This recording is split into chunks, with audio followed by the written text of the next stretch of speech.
Reese, don't start yawning yet. I haven't started my sermon. Sorry, I didn't call her out on that. Friends, if you've been here for the last few Sundays, you'll know that we have been talking a lot about stones. On Palm Sunday, we had those stones that Jesus said would come to life and shout out if the crowds were silenced.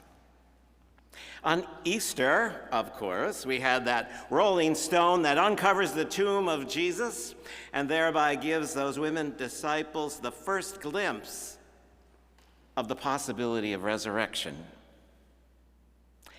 Last week, Sally talked to us about the importance of cornerstones to hold up a building, and Andrea reminded us of the small stumbling stones that are embedded in the sidewalks in Berlin, Germany, that serve as everyday reminders of those who were murdered in the Holocaust. Today, our stones are a little different. Today, we have the foundation stones of the prison of Philippi. Those stones that prop up the stone walls of this prison that is holding Paul and Silas captive. The stones that are preventing them bringing the gospel of love and justice, freedom and compassion to a love-starved and unfree world. A world captive to the callous, cruel, and capricious government of the Roman Empire. And so, as we just heard, when we first meet Paul and Silas, they are sitting in that prison, and they are praying, and they're singing. They're locked up, not because they robbed somebody or harmed somebody. They are locked up because preaching the gospel of love and justice and freedom and compassion ended up freeing a young enslaved woman from her spiritual, psychological, and physical enslavement, costing her owners money. Now, Luke tells us in Acts 16:16 that this young enslaved woman had a spirit of divination. Literally, it says in Greek, she had a pneuma pythona. Pneuma, in Greek, pneuma is breath, spirit, like our word pneumonia, a disease of the breath. Pythona is Greek for python. She had a spirit like a python, and by extension, this spirit of divination, of inspiration. And so this young woman's ability to tell fortunes had been making her owners a lot of money in this early example of exploitative, extractive capitalism. But this woman, possessed by this python spirit, connects deeply with what Paul is preaching, this gospel of love and justice and freedom and compassion. And so she has been following Paul and Silas all over town. And she's been crying out behind them, "These men are servants of the Most High. They are literally slaves of the Most High God who proclaim a way of salvation, a way of rescue and safety." And she is in desperate need of a way to be rescued and saved from being trafficked by these owners. You might think that this message would be pleasing to Paul at a validation of his preaching, but Paul just finds it annoying. So he turns around and he calls to this pneuma pythona, this python spirit, to come out of the young woman, and it does. And she's free of it. She's free. Set free by God, because enslaved as she has been, she is a person of divine worth, beloved by God, created like each of us, no matter our race, creed, color, gender, or situation, created in the imago Dei, the image of God. Now that's great for her, but her owners see that their means of exploiting her is gone. Literally, their profits are gone, it says. They are furious, and they grab Paul and Silas and they haul them in front of the authorities, who strip them naked and beat them severely and throw them into jail and give the jailer instructions to keep them securely. And that's where we find them as our passage for today begins, chained to the stony walls of the prison of Philippi. And so we see that those stones on Palm Sunday, the stones that could come to life to replace the shouts of the crowd, and that rolling stone of Easter that frees the living Jesus from the tomb, those stones have now become stones of imprisonment and incarceration. And Paul and Silas must have been trying to figure out how they landed in this stony cell, in this predicament, and what was coming next for them. But surrounded by those prison stones, Paul and Silas, as we just heard Aurora read from for us a moment ago, those stones are not holding them back, are not holding them in. And Paul and Silas are praying and they are singing despite the stones. Luke doesn't tell us what they were singing. He leaves it to our imagination. But I imagine it was something like this. We were walking around the town, and we were doing this, and we were doing that. We ran into some girl with a spirit of divination that was fired by imagination, but it caused us aggravation, and it led to our incarceration, because we freed her from that world, and that python came unfurled. We can't stand no exploitation. Oh, God can't stand no, everybody, exploitation. Hey, hey, hey. That's what anyway, as they sing and as they pray, the earth starts to shake. The stones of the foundation starts to shake. And the prison doors burst open and the chains fall off, and what do? They just sit there. They just sit there in their jail cell. They're good. They could go outside. They could run off, but they don't. They know they're in good hands. Not the hands of the jailer, but the hands of God, who ultimately has each of us in those divine hands. So Paul and Silas just hang out. They hang out there in jail because they don't want to get the jailer in trouble. They don't want this jailer, who has put them in the deepest part of the prison and shackled their legs to the prison wall. They don't want them to come to any harm, because they get what I forget. Paul and Silas, they get what I forget. They understand what I mostly don't. They understand the humanity of their jailer.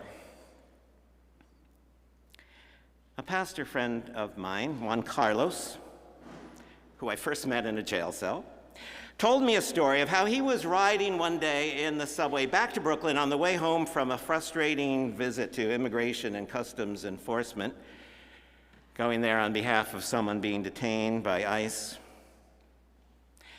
There was a man sitting across from Juan Carlos on the subway car and looking at him. And this man recognized Juan Carlos because the guy was a guard who was working at ICE. And the man crossed over the car and he said quietly, If I didn't have this job, I would be doing what you're doing. I would want to be doing what you're doing. And as frustrated as I get with those whose job it may be to carry out the instructions of a callous, cruel, and capricious government, I sometimes think about that guy on the subway, that guard, and I know that somehow he is also a person of divine worth, made in the image and likeness of God, a unique expression of the imago Dei, which includes each beautiful and problematic person on earth of any race, creed, gender, color, situation, and includes us, each of us, walking around as the spitting image of God. Can you imagine? Walking around as the imago Dei. By the way, how's your Latin? You know how to spell Dei, the name of God in Latin? You know how to spell Dei? Oh my God, oh my God, D-E-I. Well,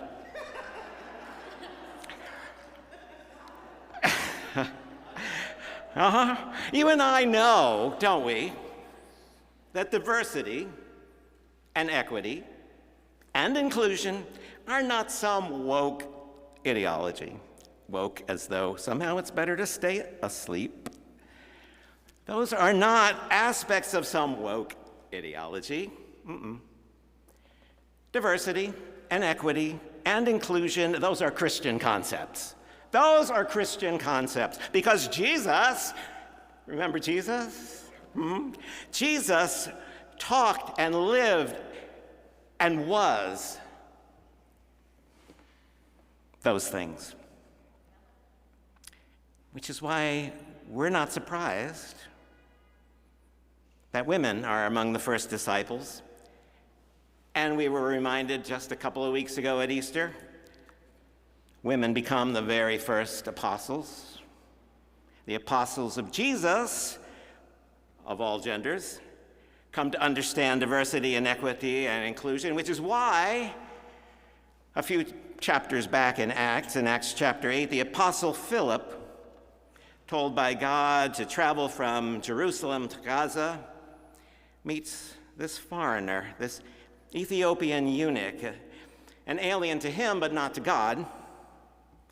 Philip knows that no race and gender expression and national origin and religion form any barrier to the family of God. And so Philip climbs in and sits beside him in his subway car, in his chariot.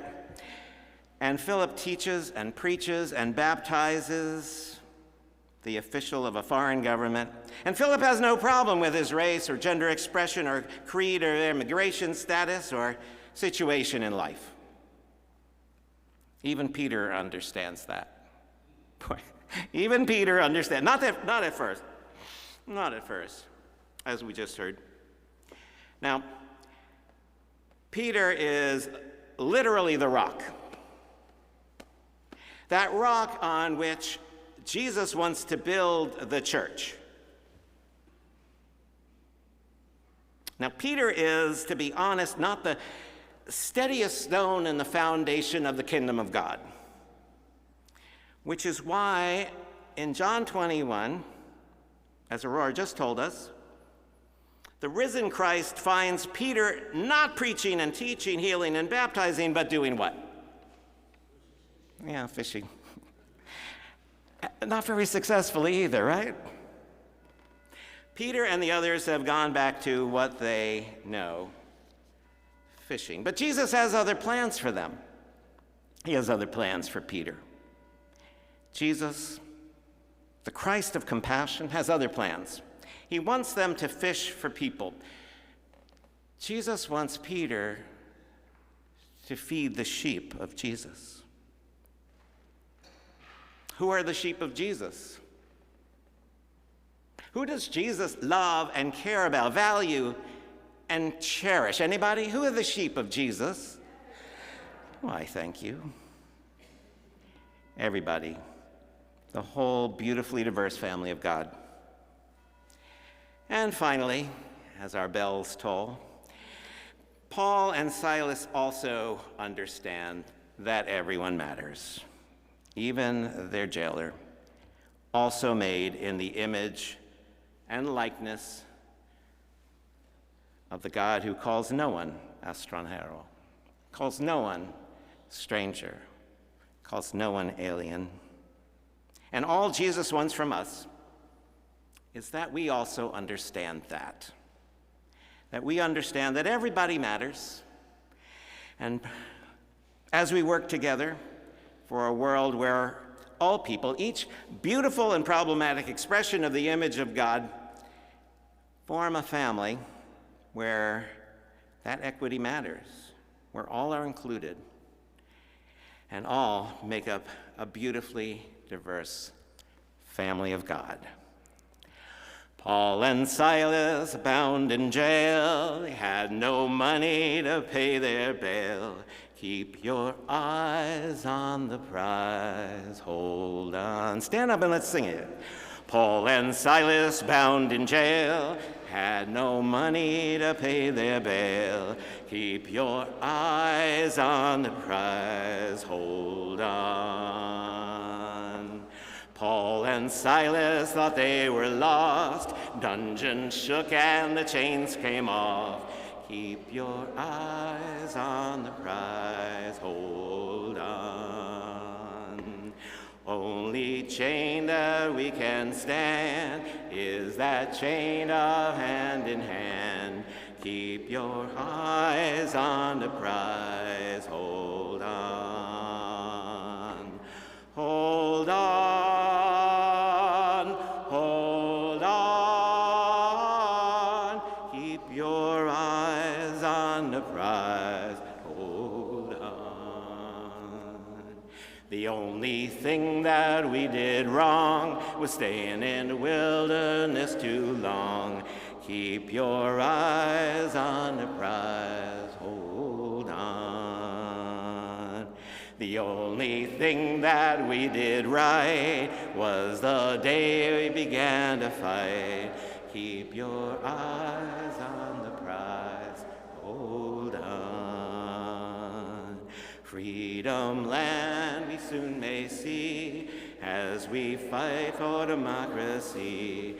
Keep your eyes on the prize, hold on. Hold on, hold on.